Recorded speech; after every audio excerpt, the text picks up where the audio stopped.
পেনজা ডিলাথিন নামিয়া পড়ছে আসলে তো এটা বিশ্বাস করার কথা কিন্তু ওই কামটা হইছে না। বিয়ের প্রলোভন দেখিয়ে এক কিশোরীকে ধর্ষণের অভিযোগে কন্টেন্ট ক্রিয়েটর ইসমাইল হোসেনকে গ্রেপ্তার করেছে পুলিশ। গতকাল রাত 12টার দিকে ওই কিশোরীর মা বাদী হয়ে ইসমাইলের বিরুদ্ধে নারী নির্যাতন ও ধর্ষণের অভিযোগে মামলা করেন। 5-6 মাস তার সাথে আমার লগে অবৈধ সম্পর্ক করে তারপর বিয়ার কথা যখন আমি প্রস্তাব দিলাম তখন হ্যাঁ বলো কাজের লোকরা আমি গিয়ে বিয়ে করতাম কে আমার মাইরা দুইরা বাড়ি থেকে পাঠাইয়া দিছে।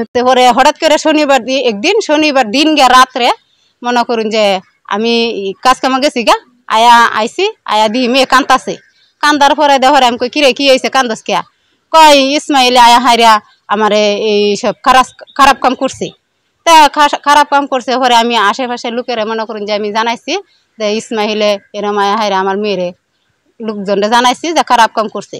তা আমি জানি হেরা পয়সা ওলা মানুষ আমি গ্রামে বিচার পাইতাম না এই কারণে আমি থানায় আসছি। টিকটক ও শর্ট ভিডিও করে ইউটিউবে জনপ্রিয় ইসমাইল হোসেন 6 মাস আগে ওই কিশোরীকে তার নিজ বাড়িতে গৃহপরিচালিকার কাজ দিয়ে বিয়ে করার প্রলোভন দেখিয়ে ইচ্ছার বিরুদ্ধে ওই কিশোরীকে ধর্ষণ করেন। পরে ওই কিশোরীর পরিবারের সদস্যরা বিষয়টি জানতে পেরে ইসমাইলকে বিবাহ করার জন্য চাপ প্রয়োগ করেন ওই কিশোরীর মা। এই ঘটনা জানাজানি হলে ওই কিশোরী ও তার মাকে হত্যার হুমকির অভিযোগ ওঠে ইসমাইলের বিরুদ্ধে। পাড়ার লোকের একটা বিচারের আবদার করলো তখন পাড়ার লোক তারা কিছুই করলো না বা তাদের টাকা পয়সা বেশি আছে দেখে আমার মৃত্যুর ভয় দেখাইলো। তারপর আমরা থানার আশ্রয় নিলাম। গত শনিবার দিনে কিশোরীর মা বাড়িতে না থাকা ইসমাইল ওই কিশোরীর বাড়িতে গিয়ে ফের ধর্ষণ করেন। ওই সময় কিশোরী বিয়ের কথা বললে ইসমাইল তাকে হুমকি দিয়ে বাড়ি থেকে চলে যান। এই ঘটনায় কিশোরীর মা ও তার আত্মীয় স্বজন সহ আশেপাশের লোকজন বিষয়টি জানিয়ে বিচার দাবি করেন। বিচার না পেয়ে গত সোমবার কিশোরীর মা হালুয়াঘাট থানায় লিখিত অভিযোগ দায়ের করেন। গতকাল মঙ্গলবার পুলিশ ইসমাইলকে আটক করে তদন্ত করে ঘটনার সত্যতা পায়। এই বিষয়টা আছে আমাদের এই সমাজের সকলে এটা নিষ্পত্তি করছি আমরা এটা স্বাভাবিকভাবে বৈঠক করছি এটার সাংবাদিক সম্মেলন তারা ইচ্ছা করে এটাই তো।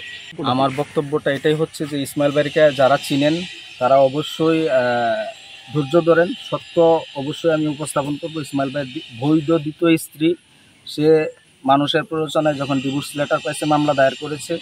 তো এটা এখন প্রক্রিয়াধীন, আমরা নিষ্পত্তি করে সব তথ্যপাত্র নিয়ে আমি সব কিছু আমার পেজ এবং আমি প্রেস মিডিয়ার সামনে উপস্থাপন করব। আপনারা কেউ ভুল নিউজে বিভ্রান্তিতে পড়বেন না। এই বিষয়ে হালুয়াঘাট থানার ভারপ্রাপ্ত কর্মকর্তা মাহবুবুল হক বলেন, ওই কিশোরীর মা বাদী হয়ে মামলা করেছেন।